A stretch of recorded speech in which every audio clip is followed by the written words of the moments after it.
حضرت خالد بن ولید رضی اللہ عنہ کا واقعہ۔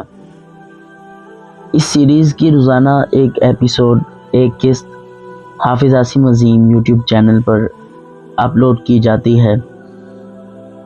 آپ سب حضرات سے گزارش ہے کہ یہ قسط پر وقت حاصل کرنے کے لیے ہمارا چینل سبسکرائب کریں اور بیل آئیکن کے بٹن کو ضرور دبائیں تاکہ آنے والی ہر ویڈیو کا نوٹیفیکیشن آپ کو بآسانی مل سکے۔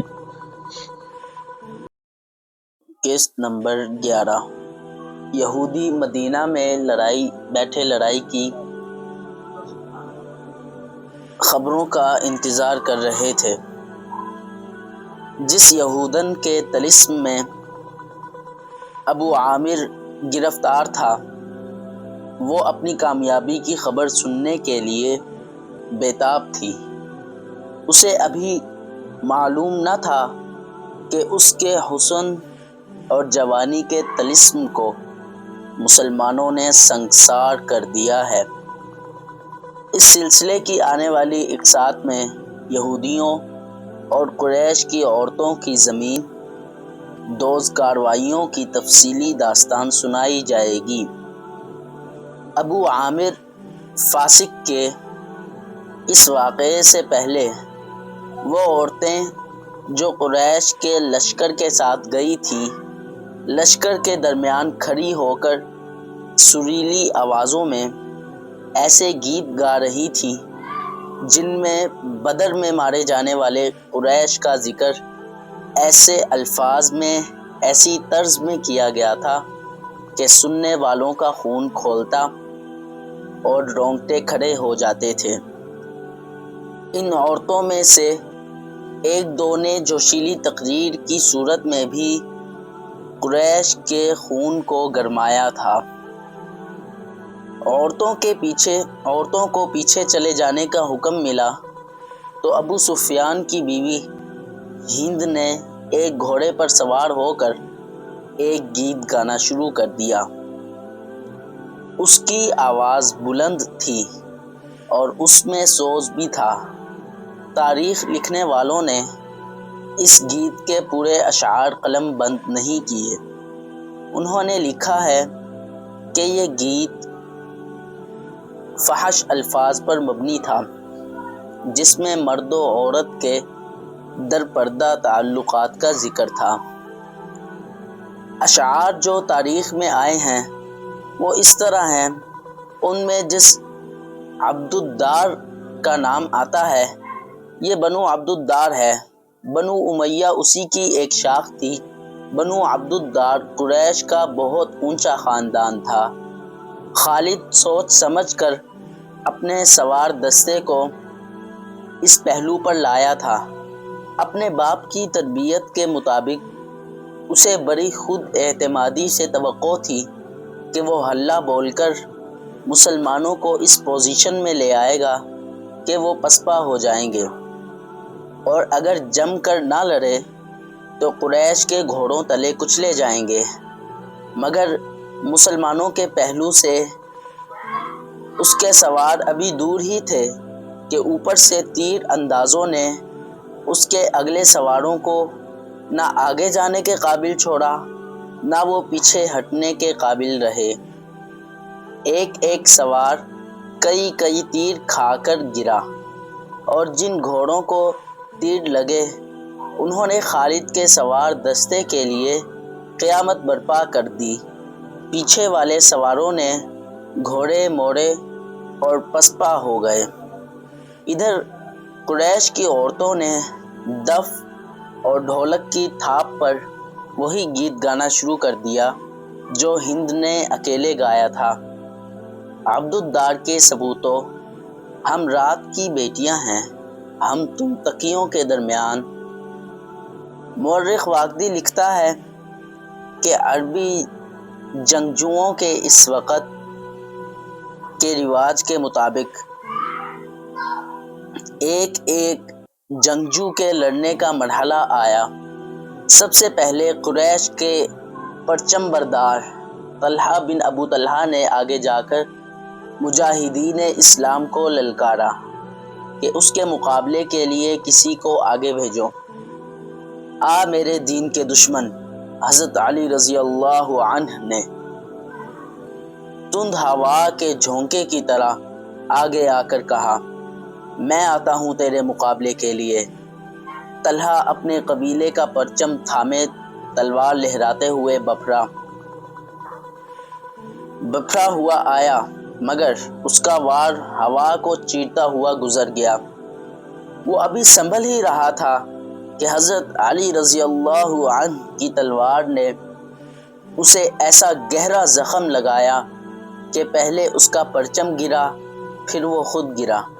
قریش کا ایک آدمی دوڑا آیا اور پرچم اٹھا کر پیچھے چلا گیا۔ حضرت علی رضی اللہ عنہ اسے بھی گرا سکتے تھے، مگر انفرادی مقابلوں میں یہ روا نہ تھا۔ طلحہ کو اٹھا کر پیچھے لے آئے۔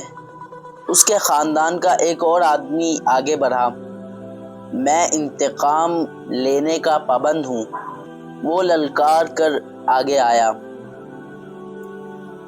علی آ میری تلوار کی کاٹ دیکھ۔ حضرت علی رضی اللہ عنہ خاموشی سے اس کے مقابلے پر آ گئے۔ دونوں نے ایک دوسرے کی آنکھوں میں آنکھیں ڈالے ایک چکر کاٹا، پھر ان کی تلواریں اور ڈھالیں ٹکرائیں، اور اس کے بعد سب نے دیکھا کہ حضرت علی رضی اللہ عنہ کی تلوار سے خون ٹپک رہا ہے اور ان کا مد مقابل زمین پر پڑا تڑپ رہا تھا۔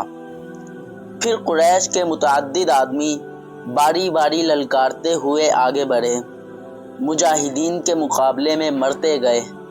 قریش کا سالار اعلیٰ ابو سفیان اپنے آدمیوں کو گرتا دیکھ کر غصے سے بے قابو ہو گیا۔ جنگی دستور کے مطابق اسے انفرادی مقابلے کے لیے نہیں اترنا چاہیے تھا، کیونکہ وہ سالار تھا۔ اس کے مارے جانے سے اس کی فوج میں ابتری پھیل سکتی تھی، لیکن وہ اپنے آپ پر قابو نہ رکھ سکا۔ وہ گھوڑے پر سوار تھا، اس نے گھوڑے کو ایڑ لگائی اور للکارتا ہوا آگے چلا گیا۔ اس کی بیوی ہند نے اسے جاتے دیکھا تو اپنے اونٹ پر سوار ہو کر آگے چلی گئی اور بڑی بلند آواز سے وہی گیت گانے لگی، جس کے اشعار یہ بھی تھے کہ تم بھاگے آئے تو ہم تمہیں اپنے قریب نہیں آنے دیں گی۔ ابو سفیان گھوڑے پر سوار تھا، لیکن اس کے مقابلے کے لیے جو مسلمان آگے آیا وہ پیادہ تھا۔ تاریخ انہیں حضرت حنظلہ بن ابو عامر رضی اللہ عنہ کے نام سے یاد کرتی ہے۔ ابو سفیان کے ہاتھ میں لمبی برچھی تھی، یعنی نیزہ تھا۔ کسی کو بھی توقع نہیں تھی کہ تلوار والا پیادہ نیزے والے گھڑ سوار سے زندہ بچ جائے گا۔ ابو سفیان کا گھوڑا حضرت حنظلہ رضی اللہ عنہ پر سرپٹ دوڑا آیا۔ ابو سفیان نے نیزہ تول کر پھر تاک کر ماری، لیکن حضرت حنظلہ رضی اللہ عنہ پھرتی سے ایک طرف ہو گئے۔ اس طرح 3 مرتبہ ہوا۔ تیسری مرتبہ ابو سفیان کا گھوڑا نکل گیا تو حضرت حنظلہ رضی اللہ عنہ اس کے پیچھے دوڑ پڑے۔ گھوڑا رک کر پیچھے کو مڑا تو حضرت حنظلہ رضی اللہ عنہ اس تک پہنچ چکے تھے۔ ابو سفیان انہیں دیکھ نہ سکا۔ حضرت حنظلہ رضی اللہ عنہ نے گھوڑے کی اگلی ٹانگوں پر ایسا زوردار وار کیا کہ گھوڑا گر پڑا۔ ابو سفیان دوسری طرف گرا۔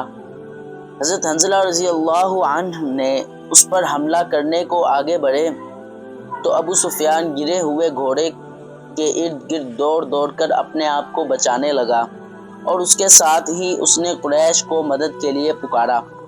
قریش کا ایک پیادہ دوڑا آیا۔ مسلمان اس غلط فہمی میں رہے کہ یہ آدمی ابو سفیان کو اپنے ساتھ لے جائے گا، لیکن اس نے بے اصولی کا مظاہرہ کیا۔ پیچھے سے حضرت حنظلہ رضی اللہ عنہ پر وار کر کے انہیں شہید کر دیا۔ ابو سفیان اپنی صفوں میں بھاگ گیا۔ آخری مقابلے کے لیے قریش کی طرف سے عبد الرحمن بن ابو بکر آیا۔ مورخ واقدی نے یہ واقعہ اس طرح بیان کیا ہے کہ عبد الرحمن بن ابو بکر کی للکار پر اس کے والد حضرت ابو بکر صدیق رضی اللہ عنہ جو اسلام قبول کر کے رسول اللہ صلی اللہ علیہ وسلم کے شانہ بشانہ تھے، تلوار نکال کر اپنے جوان بیٹے کے مقابلے کے لیے نکلے۔ ناظرین، ہمارے چینل کو سبسکرائب کیجیے۔ جزاکم اللہ خیر۔